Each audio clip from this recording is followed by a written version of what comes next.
En el nombre de Dios, hola. Sean una vez más bienvenidos a un nuevo curso de la Academia FatimaTV.es, en donde encontrarán saberes que iluminan el alma y enriquecen el conocimiento.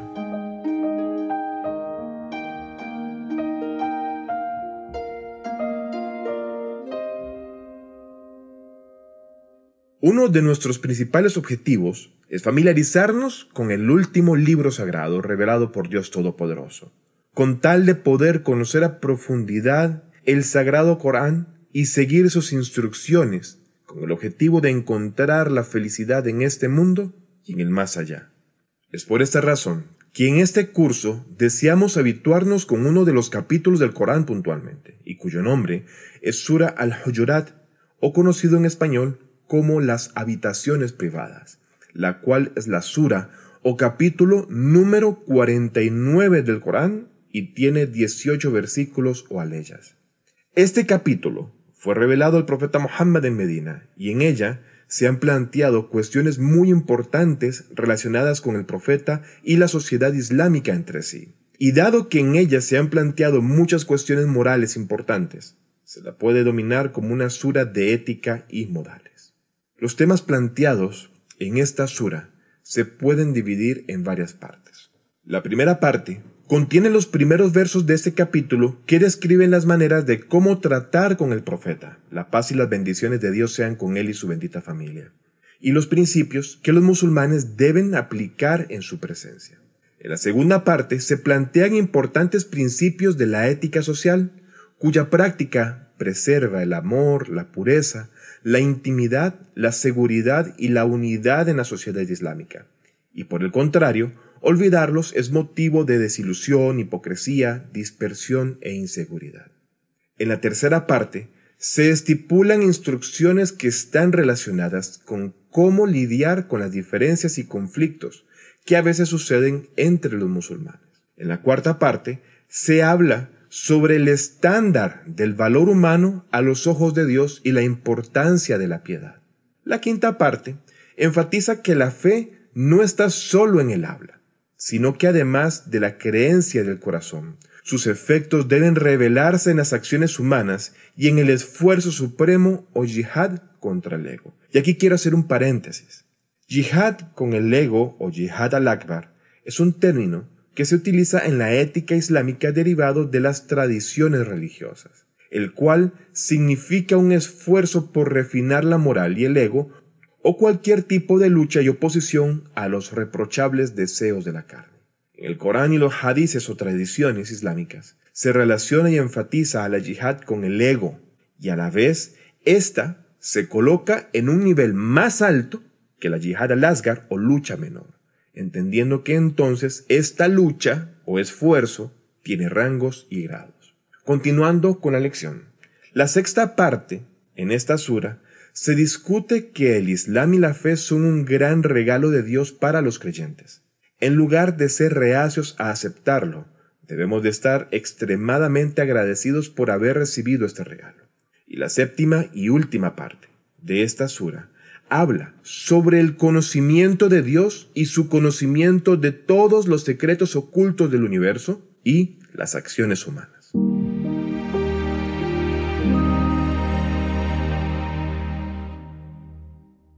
Leer el Corán y pensar en el significado de los versos guía a las personas hacia Dios, porque al pensar en las palabras de Dios, también se crea en el ser humano la base de actuar según los mandatos divinos que se mencionan en el Corán. De hecho, la lectura es la introducción a la acción. Este tema es una de las razones por las que Dios ha garantizado muchas recompensas por leer el Corán. Pero más allá de esto, además de leer el Corán, muchas más recompensas son establecidas por leer cada sura e incluso suras particulares. En esta lección, antes de leer y adentrarnos en lo que la sura Al-Hujurat contiene, contaré algunas narraciones sobre las recompensas divinas por leer este capítulo del Sagrado Corán. El profeta Muhammad, la paz y bendiciones de Dios sean con él y su bendita familia, dijo: quien recite la sura Al-Hujurat recibirá 10 recompensas iguales al número de los que obedecieron a Dios y los que le desobedecieron. En otro hadith del Imam Sadek, la paz sea con él, afirma que quien recita Sura al-Hujurat todas las noches o todos los días es uno de los peregrinos o visitantes de Muhammad, la paz de Dios sea con él y su familia. Ahora que ya conocemos los méritos por la lectura de este capítulo, vamos juntos a leer los primeros 2 versos de esta sura, los cuales explicaremos uno por uno con detalle. Así que quédate con nosotros hasta el final de la lección. أعوذ بالله من الشيطان الرجيم بسم الله الرحمن الرحيم يا أيها الذين آمنوا لا تقدموا بين يدي الله ورسوله واتقوا الله إن الله سميع عليم. En el nombre de Dios, el clemente, el misericordioso. Creyentes, no os adelantéis a Dios y a su enviado, y temed a Dios. Dios todo lo oye, todo lo sabe. Antes de explayarme en los detalles de estos versículos, quiero detallar algunos puntos de importancia. En la ciencia de la interpretación del Corán o ilm al-tafsir, se debe prestar atención a las razones de la revelación y estos son sabab al-nuzul o causa de la revelación y su plural asbab al-nuzul o shan al-nuzul.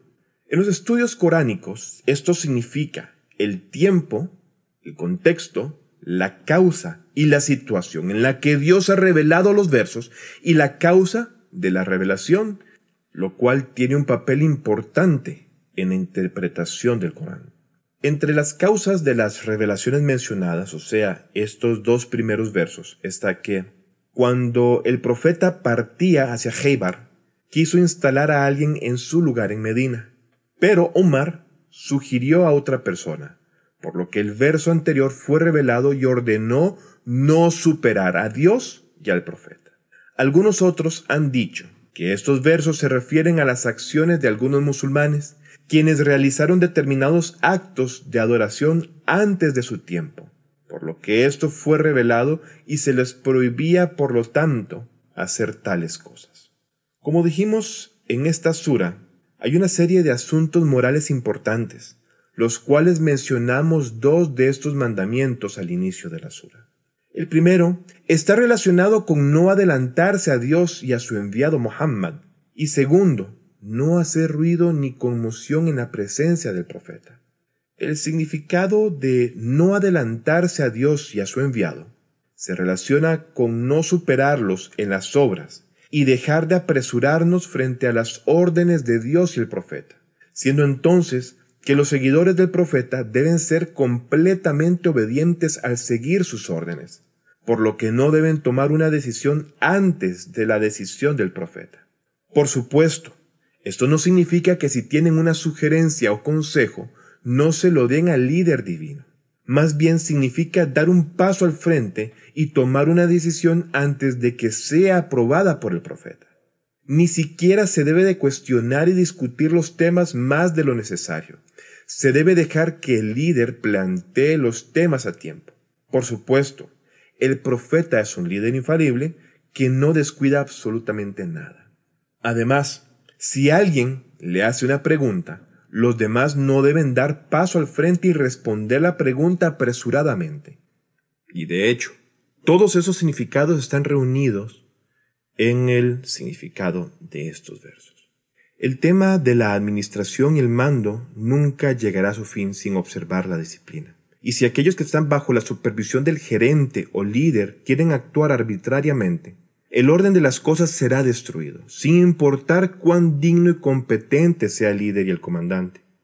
Muchos fracasos a lo largo de la historia se han debido a ese motivo, y los musulmanes también lo han experimentado por la violación de las órdenes del profeta. Uno de esos eventos es la historia de la derrota de los musulmanes en la batalla de Uhud. El Sagrado Corán planteó ese tema extremadamente importante en las frases cortas de los versos anteriores, de una manera completa e interesante, diciendo: Ya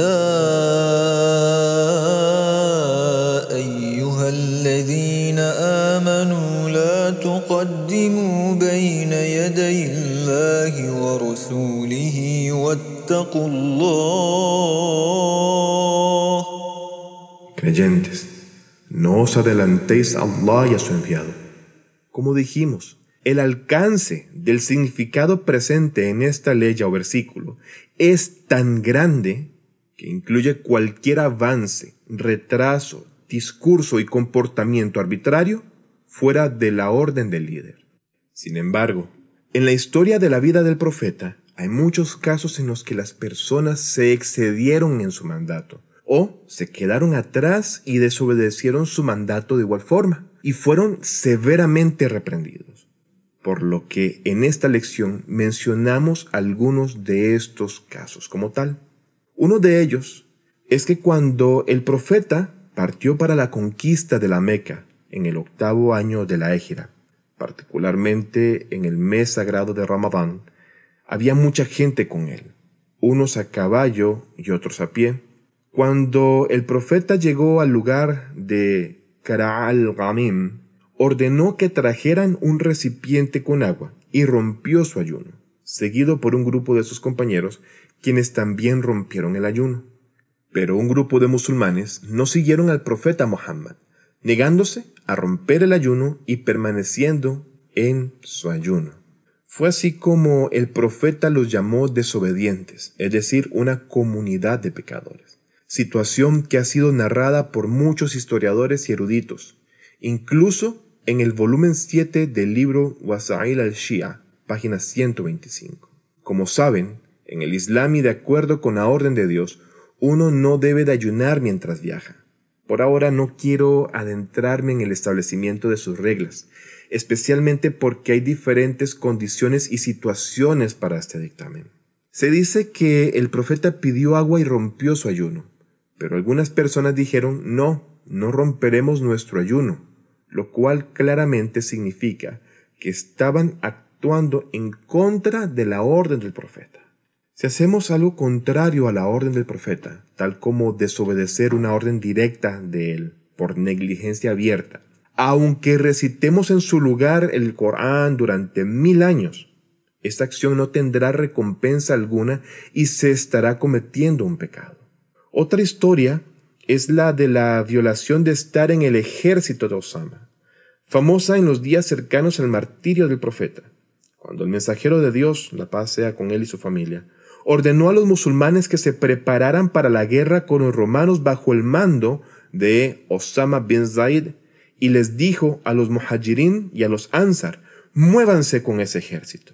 El profeta sabía que algunos hipócritas no querían aceptar la sucesión de Amir al-Mu'minin, el imam Ali, la paz sea con él, la cual fue una orden divina y estaban esperando que el profeta muriese para apoderarse del califato musulmán con un golpe. Esta fue una de las razones por las que el profeta entonces ordenó a esas personas a salir de la ciudad y no estar en ella cuando el profeta fuese martirizado, con tal de que el imam Ali, alayhi salam, pusiera la situación en orden y los hipócritas no pudieran llevar a cabo sus malvados planes. Pero este grupo de hipócritas desobedeció la orden del profeta con el pretexto de no dejar solo al bendito enviado de Dios. Esto durante dichas condiciones especiales. Y por supuesto, el profeta maldijo a los violadores de su orden que no acompañaron al ejército de Osama. Otra historia es la de Qalam wa Duad, es decir, la pluma y el tintero, que aconteció durante los últimos días de la vida del amado profeta del Islam, la paz sean con él y su bendita familia, la cual también es famosa e inquietante. Y qué mejor es que nos refiramos a esa historia directamente desde las propias palabras registradas en el libro de tradiciones o hadices Sahih Muslim, que es uno de los libros más confiables de fuente sunita, que dice al respecto que, cuando el martirio del profeta estaba cerca, un grupo que estaba en su casa, incluido Umar ibn Khattab, el profeta dijo, venid y traed un pedazo de papel, para que pueda escribir algo para vosotros, con lo cual nunca os desviéis después de eso. Omar dijo, la enfermedad ha vencido al profeta, y el profeta está delirando. El Corán está con vosotros, y este libro divino es suficiente para nosotros. En este momento, hubo una diferencia entre los presentes en la casa, por lo que algunos dijeron, traigan papel para que el profeta pueda escribir su carta, para que nunca se desvíen. mientras que otros repitieron las palabras de Omar. Cuando aumentaron las discusiones y los desacuerdos, el profeta dijo: «Levantaos y alejaos de mí».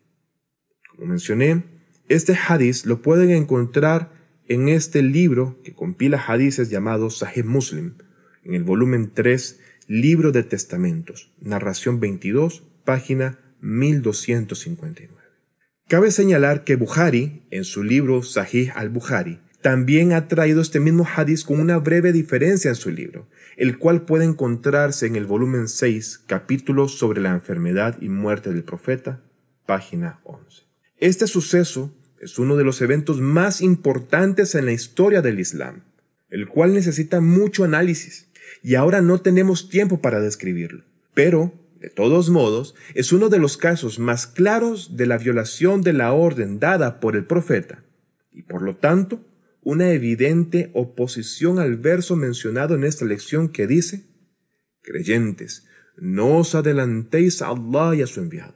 El tema importante aquí es que el observar esta instrucción divina e islámica requiere un espíritu de completa rendición y aceptación al y del liderazgo en todos los aspectos de la vida, así como una firme creencia en la preeminencia del líder.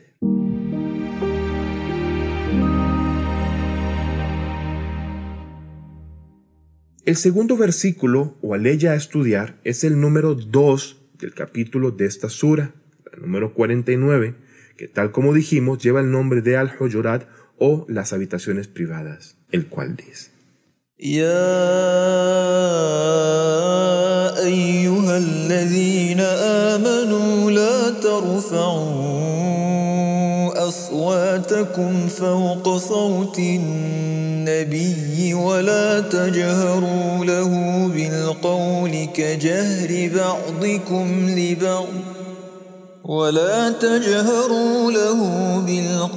كجهر بعضكم لبعض أن تحبط أعمالكم وأنتم لا تشعرون. Creyentes, no elevéis vuestra voz por encima de la del profeta. No le habléis en voz alta como hacéis entre vosotros. Os expondrías a hacer vanas vuestras obras sin daros cuenta. Varias cosas se han hablado sobre el motivo de la revelación de ese segundo verso. Uno de ellos es que un grupo de la tribu Bani Tamim y sus nobles entraron en Medina, siendo que cuando ingresaron en la mezquita del profeta, levantaron la voz y gritaron desde atrás de las habitaciones que eran la residencia del profeta, diciendo: «¡Oh Muhammad, ven a nosotros!». Estos ruidos y expresiones descorteses molestaron al profeta, siendo que cuando el profeta salió dijeron: «Hemos venido a jactarnos ante ti. Permite que nuestro poeta y orador cuente los honores de la tribu Bani Tamim». A lo que el profeta entonces dio su permiso.